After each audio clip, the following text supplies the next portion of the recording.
Everyone, good morning, सुप्रभात, राधे राधे। सुबह की शुरुआत हुई है। यहाँ पे आलू बॉयल होने के लिए रखा है। सबसे पहले आलू को उठ करके छीला। अभी सुबह के बज रहे होंगे 4:30 लगभग जो मैं बता रही हूँ। उठे मुझे 4 बजे उठ गई थी। ठंडी की सीज़न में 4 बजे, चाहे गर्मी के सीज़न में 4 बजे, बरसात के सीज़न में अब मेरी आदत बन चुकी है 4 बजे उठने की। तो सबसे पहले आलू बॉयल होने के लिए रख दिया। आज बनाएंगे आलू के पराठे। जब से नए आलू आ रहे हैं तब से आलू के पराठे नहीं बने थे। एक दिन मटर और आलू के मिक्स बने थे, लेकिन सिर्फ आलू के पराठे नहीं बने थे। आलू का पराठा बनाने के लिए मैंने यहाँ पे आटा लगाना शुरू किया है। थोड़ा सा मैंने नमक डाला है। बेसन क्या होता है ना, ये जो गेहूं का आटा है ना, ये रेडीमेड है। जैसे घर का पिसा हुआ आटा होता है तो शुद्ध होता है, प्योर होता है। और जो रेडीमेड बाज़ार का आटा होता है ना, मुझे ऐसे मैदा जैसे लगता है। पता नहीं कि उसकी रोटियाँ अच्छी नहीं लगती, तो इसकी वजह से मैं इसमें थोड़ा सा बेसन ऐड कर लेती हूँ, जिससे रोटियाँ सॉफ्ट होती हैं, खाने में भी सोंधी सोंधी लगती हैं। बेसन ऐड करके, थोड़ा सा नमक ऐड करके, बढ़िया एकदम मुलायम गीला गीला आटा मैंने गूँथ करके रेडी कर लिया है। इसको अब छोड़ देती हूँ रेस्ट करने के लिए। कम से कम 10 मिनट के लिए आप इसे छोड़ दें, आटा एकदम मुलायम हो जाएगा। आलू बॉयल हो चुकी है। नई आलू बहुत जल्दी उबल जाती है 2 सीटी में। अभी मैसर ना जाने कितने दिन से मेरे पास था, लेकिन मैं इसका यूज़ नहीं कर रही थी। हालांकि गौरी कोई रेसिपी बनाने के लिए इसको निकाली थी। मैंने सोचा क्यों हाथ जलाना, चलो इसी से आलू को मैश कर लेते हैं फटाफट से। आलू मैश हो चुका है। कुछ ज़्यादा ही मैंने आलू उबाला है। आज पूरे दिन पराठे ही चलेंगे, जैसे बच्चों के टिफिन में, दोपहर के लंच में, और अगर बचा रहा तो शाम के डिनर तक भी चल जाएगा तो अच्छी बात है, नहीं तो फिर शाम का देखा जाएगा। सो मैंने कढ़ाई चढ़ाई है। इसमें मैंने 1.5 चम्मच तेल डाला है बड़े। इसमें मैंने जीरा डाला है और कसूरी मेथी डाली है। लहसुन अदरक हरी मिर्ची का पेस्ट मैंने कूट करके डाला, ताकि ये खूब अच्छे से इसका फ्लेवर आए हमारे आलू के पराठे में। जैसे हम कट करके डालते हैं तो उसका फ्लेवर उतने अच्छे से नहीं आता, हरी मिर्ची ऐसे पीसेज में रह जाती है। लेकिन अगर हम कूट करके डालें, जैसे 4 मिर्ची की जगह 2 मिर्ची लगती है पहली बात, और इसका फ्लेवर भी बहुत अच्छे तक आलूओं में अंदर तक आता। आलू में मसाला जो है आप अपने हिसाब से ऐड कर सकते हैं, जो भी आपको मसाले पसंद है। तो यहाँ अपने स्वाद अनुसार नमक डाला है, थोड़ी सी भुना हुआ जीरा पाउडर डाला है, थोड़ा सा जो मैं भुना जीरा, काली मिर्च, भुना हुआ धनिया पाउडर रखती हूँ, उसको मैंने ऐड किया है। साथ ही मैंने 1 चम्मच सब्जी मसाला, 1 चम्मच किचन किंग मसाला ऐड किया है, और मैंने 2 छोटे चम्मच भर भर के अमचूर पाउडर ऐड किया है। वैसे अमचूर पाउडर की ज़रूरत नहीं है, लेकिन आप स्वाद और खटास को बढ़ाने के लिए डाल सकते हैं। आलू है ना, तो इसमें अमचूर डाल देंगे तो बहुत अच्छा लगेगा। भुना हुआ जीरा, काली मिर्च का फ्लेवर बहुत अच्छा लगता है। साथ ही आलू भून करके तैयार हो चुका है। हरी धनिया आप ऊपर से डाल दें। आलू पराठे के लिए मसाला तैयार हो चुका था। अभी मेरे पास थोड़ा बहुत टाइम बचा था, तो मैंने सोचा चलो मैं टहल के आती हूँ, अपना बहुत ही ज़्यादा ज़रूरी वाला काम करके आती हूँ। वॉक करने से आजकल मेरा वज़न बढ़ रहा है। मैं एक चीज़ बता दूँ, ठंड की वजह से, क्योंकि मैं दिन भर लेटी रहती हूँ और गर्मी की वजह होती है तो आदमी कुछ ना कुछ करता रहता है, लेकिन ठंड में होता है कोई कुछ करने को रहता नहीं, काम किया तुरंत रजाई में। तो इसकी वजह से जो हमारा हाँ, जो मेटाबॉलिज्म होता है ना, बहुत स्लो होता है। जितना हम खाते पीते हैं वो फैट के रूप में कन्वर्ट हो जाता है। अब वॉक करने जाते हैं, वो भी वॉक तेज तेज नहीं करते, सबके साथ वॉक करते हैं तो धीरे धीरे वॉक होती है। ये भी नहीं कि थोड़ा सा हमारा जो कैलोरी हो वो बर्न हो, बस इतना है कि कोई बीमारी नहीं है, ठीक ठाक हैं। और मतलब कि मानसिक शारीरिक ऐसी कोई बीमारी नहीं है, सिर्फ और सिर्फ मोटापा बढ़ जाता है, थोड़ा बहुत 1-2 किलो वजन।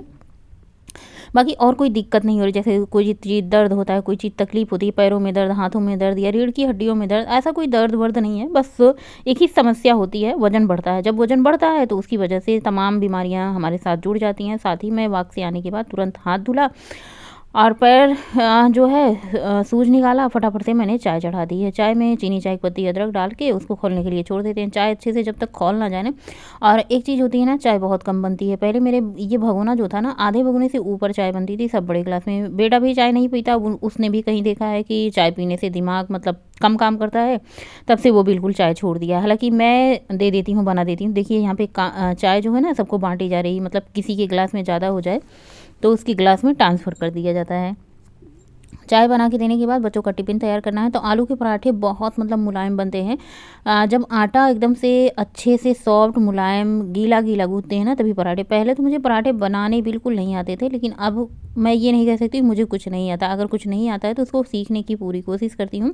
तो एक लोई लेनी है। लोई को अच्छे से आटा आपको कम लेना है, और आलू के पराठे में आलू आपको खूब अच्छे से भरना है, ताकि इसमें जो है ना आटा कम लगे और आलू ज़्यादा लगे, तभी आलू का पराठा खाने में स्वादिष्ट लगता है। आलू का पराठा क्या करना है ना, आपको लोई लेके उसमें आलू अच्छे से भर देना है। उसके बाद टैप टैप करके, जैसे हम कचौड़ियाँ बनाते हैं या फिर बाटी बनाते हैं, ऊपर से उसका मुंह जो है सील करके और बंद करके बस उसको फटाफट से बेल लेना है। सबसे ज़्यादा जो इसमें कारीगरी का काम होता है ना, मेन पॉइंट होता है आटा। आटा आपका जितना गीला, जितना मुलायम, एकदम एकदम एकदम गीला, ऐसे मतलब चूता हुआ आटा, एकदम बहुत गीला होता है पूरी पराठे का आटा।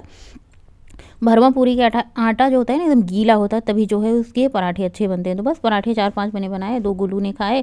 गौरी बिल्कुल सुबह खा के नहीं खा जाती है, उसको कहती है ना बस में बैठो तो अजीब सा मन होता है खाना खाने के बाद, और बस में उसको घूमना पड़ता है, जैसे घंटे पौने घंटे बस वाले घुमाते हैं भाई। अब यही होती है ना, बस से जाने की समस्या होती है, बच्चे परेशान हो जाते हैं। आने को तो तुरंत आ जाती है, जैसे छुट्टी होती है सबसे पहले मेरे बच्चों को छोड़ते हैं, लेकिन मेरे बच्चों को सबसे पहले उठाते भी हैं। तो बस टिफ़िन तैयार कर दिया, अभी किचन की साफ़ सफाई है और बच्चे यहाँ पे रेडी हो चुके हैं। आज बहुत ज़्यादा ठंडी का मौसम था, बच्चों का स्कूल जाने का बिल्कुल मन नहीं था, और यहाँ पे गौरी ने रिबन बांधा ही नहीं, भूल गई, तो वो अपना रिबन लेने आ रही है।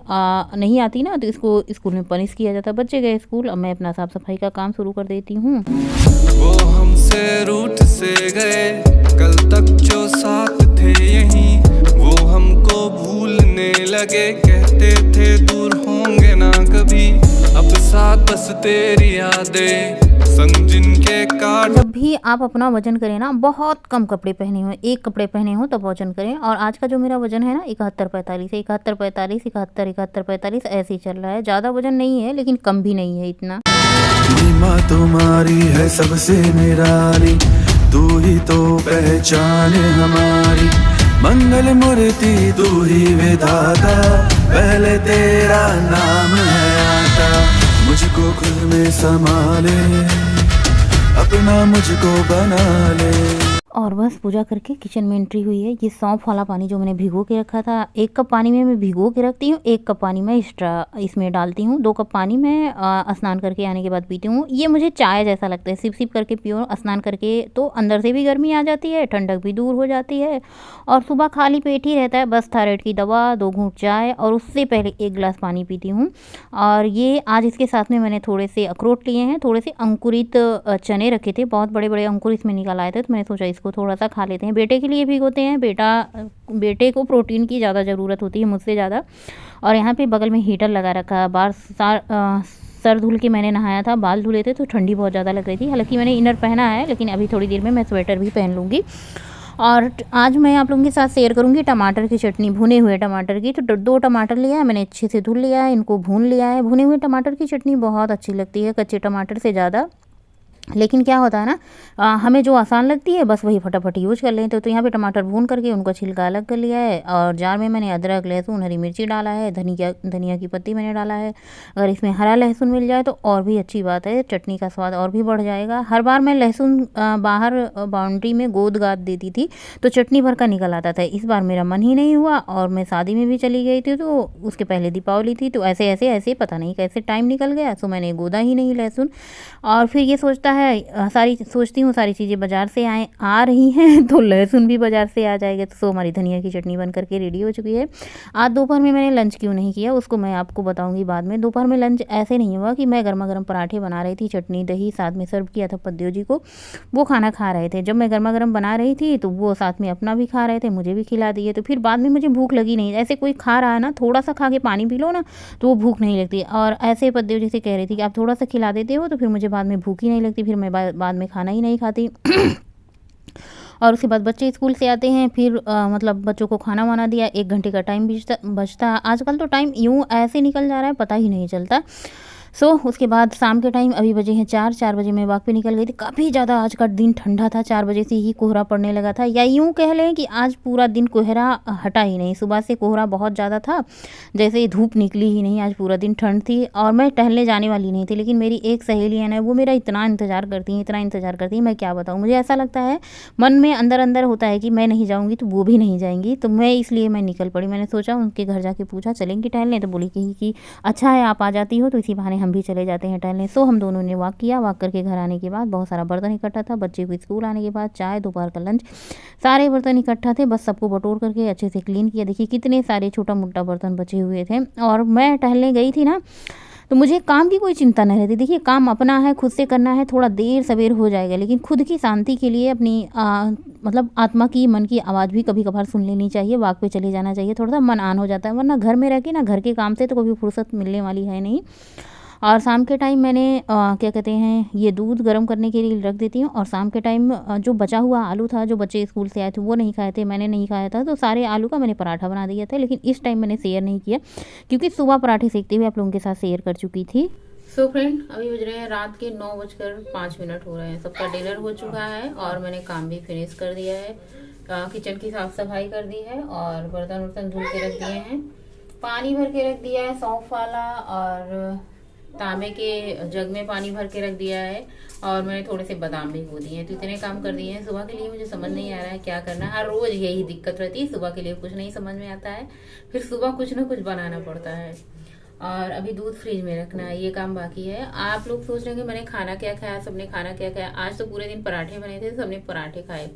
बच्चे स्कूल से आए थे तो बच्चे खाए नहीं थे पराठे, उनका मन नहीं था, क्योंकि पता नहीं क्यों तो नहीं खाए। तो फिर वो आलू बचा रह गया था जो कि दोपहर में सबको खाना था। मैंने भी नहीं खाई थी। मैंने क्यों नहीं खाई थी, सुबह पद्देव जी की प्लेट से गर्मा गर्म पराठे बना रहे थे, वो खा के ऑफिस जा रहे थे, तो मैंने भी उसमें से उन्होंने जो खिला दिया बस वही खाए मैं रह गई। और अभी रात के डिनर में फिर वही गर्मा गर्म पराठे बन रहे थे। तो मुझे लगा कि ना, मैं बार बार कह रही थी गर्मा गर्म पराठे आलू के खाने में ही अच्छे लगते हैं। सो मैं बना रही थी, सब लोग खा रहे थे, तो फिर इस टाइम भी पद्देव जी ने अपनी थाली से खिला दिया। तो मैं क्या ही खाती, जब मैं इतना खा चुकी थी तो अलग से थाली प्लेट लेके बैठने का कोई मतलब नहीं होता। तो दही पराठे चटनी खाया, एंजॉय किया। और दोपहर को मतलब नहीं खाया था, किसी ने नहीं खाया था। सिर्फ सुबह पद्देव खा के चले गए थे, बच्चे खा के, और गोलू खा के गया था, गौरी खा के नहीं गई थी। और गोलू लेके गया था, गौरी लेके गई थी, गोलू खा के गया था। और पद्देव जी खा के ऑफिस चले गए थे। फिर कोई दोपहर का सवाल ही नहीं होता दोपहर में खाने का। और अब रात के जल्दी हम लोग ने डिनर कर लिया, 7-7:30 बजे डिनर कर लिया, काम खत्म कर लिया। बहुत सारे काम, वीडियो एडिटिंग कर रहे थे, बैठ के गप्पे लड़ा रहे थे, फोटो खींची जा रही थी। मतलब जब सब लोग रहते हैं ना तो यही सब होता है। अभी मेरे हाथ में ये सौंफ है, जो मैं सुबह पानी पी थी सौंफ वाला, इसको मैंने फेंका नहीं। तो मुझे लग रहा था ना, इसको थोड़ा थोड़ा दिन भर में जब मेरा मन हो रहा था इसको चबाऊंगी, क्योंकि ये फेंक देने से ना मुझे ऐसे थोड़ा सा लालच लग रहा था कि सौंफ उबाल के रोज रोज मैं फेंक देती हूँ इतना इतना। तो मुझे ये हो रहा था ना, मैं इस सौंफ को खाऊं। खाने के बाद इसका टेस्ट काफी ज्यादा अच्छा लगा। मैं सोच रही थी इसको फेंक देने से इसमें का सारा जो तत्व होता है ये निकल चुका है, लेकिन इसमें भी अभी भी सौंफ का मीठापन है। तो डाइजेशन के लिए बहुत बहुत बहुत अच्छा होता है सौंफ। जब हम रेस्टोरेंट या होटल में खाना खाने जाते हैं तो बाद में देखते हो ना, सौंफ देते हैं खाने को डाइजेस्ट करने के लिए। तो ये सौंफ मैंने यहीं पे रख दिया था, पूरी भरी हुई कटोरी थी। जब मेरा मन हो रहा था इसमें से थोड़ा सा खा रही थी, थोड़ा सा खा रही थी। तो भी खाना वाना खा चुके हैं, तो मैंने सोचा कि चलो ये थोड़ा सा इसको ही खा लेते हैं। और मैं सोच रही थी गर्म पानी पी लूंगी, लेकिन फिर अब पानी वानी पीने का कुछ भी मन नहीं है। एकदम से अब नींद आ रही है। मैं सुबह उठती हूँ ना, दिन भर मेरा भागम भाग लगा रहता है। मैं सोती भी नहीं हूँ, क्योंकि अब मेरी सोने की आदत छूट चुकी है। जैसे क्या होता है ना, इतने दिन से यूट्यूब पे वीडियो बनाते बनाते जैसे मुझे टाइम मिलता है ना, फटाफट से मैं एडिटिंग करने लग जाती हूँ। कोई आसान काम नहीं है, बहुत ही ज्यादा मेहनत का काम होता है। रोज वीडियो बनाना, रोज एडिटिंग करना, रोज अपलोड करना। ये उस इंसान से पूछो जो घर के काम के साथ साथ ये भी करता है। तो बहुत मेहनत का काम होता है, बहुत जिम्मेदारी का काम होता है। रोज वीडियो बनाना, रोज यूट्यूब पे डालना। और सबसे बड़ी जो झंझट होती है ना, एडिटिंग की झंझट होती है। अब ये मानो कि ना, टाइम मिल जाता है, बच्चे बड़े हो चुके हैं, उतना ज्यादा काम नहीं होता, तो काम भी हो जाता है, एडिटिंग भी हो जाती है। सो आज का ब्लॉग यही पेंड करेंगे। मिलेंगे आप लोगों से कल के ब्लॉग में। तब तक के लिए बाय, गुड नाइट, शुभ रात्रि। Thanks for watching. स्वस्थ रहें, मस्त रहें, अपने काम में व्यस्त रहें, हंसते मुस्कुराते रहें, गाते गुनगुनाते रहें, 32 बार चबा के खाते रहें। वीडियो को लाइक, चैनल को सब्सक्राइब करते रहें। और हाँ, आप लोग स्वस्थ रहें, मस्त रहें, खुश रहें, ठंड में बच के रहें। वॉक एक्सरसाइज थोड़ी बहुत करें। आप वॉक पे बाहर नहीं जा रहे हैं तो कोई बात नहीं, आप प्राणायाम, योगा आप अपने घर के अंदर कर सकते हैं, जो कि सबसे अच्छी बात है, बेस्ट बात है। और रही बात वजन कम करने की, ठंडी में नहीं वजन कम कर पा रहे हैं तो कोई बात नहीं, गर्मी आने दो, गर्मी में वजन कम कर लेना। जब भी आपको वजन कम करना है ना, मन में ठान लीजिए कि मुझे करना ही करना है। जैसे मैंने कर डाला, इतना सारा वजन कम कर डाला। अब मैं पहले की फोटो देखती हूँ ना तो मुझे बड़ा अजीब लगता है, बड़ी हंसी छूटती है कि क्या मतलब वो दिन थे कि जब मैं ऐसी थी। हालांकि आज अभी भी मेरा गाल वाल थोड़ा सा गलुक्की निकल आया है। 70 तक मैंने वजन किया था इस बार, अभी 71, 71, 72 तक चला जाता है। देखिए रोज रोज जब से मैं आई हूँ पराठा से, पूरे 1 महीने पूरी पराठे, पूरी पराठे, रोटी बहुत कम ही बन रही है। और जो साग वाग बन रहा है उसमें भी घी तेल की मात्रा ज्यादा है। तो मैं तो ये कहूँगी वजन कम नहीं हो रहा है, लेकिन हाँ कोशिश ये रही कि बढ़ने ना देना है। सो इसी के साथ ब्लॉग का एंड करेंगे, क्योंकि मेरी बातें बहुत बातूनी हूँ, बातें ख़त्म नहीं होती, और मुझे लगता है कहीं आप लोग बोर ना हो जाए मेरी बक बक से। अच्छा बोर तो नहीं होते आप लोग, बताइएगा। सो मिलते हैं कल। गुड नाइट, सुबह से।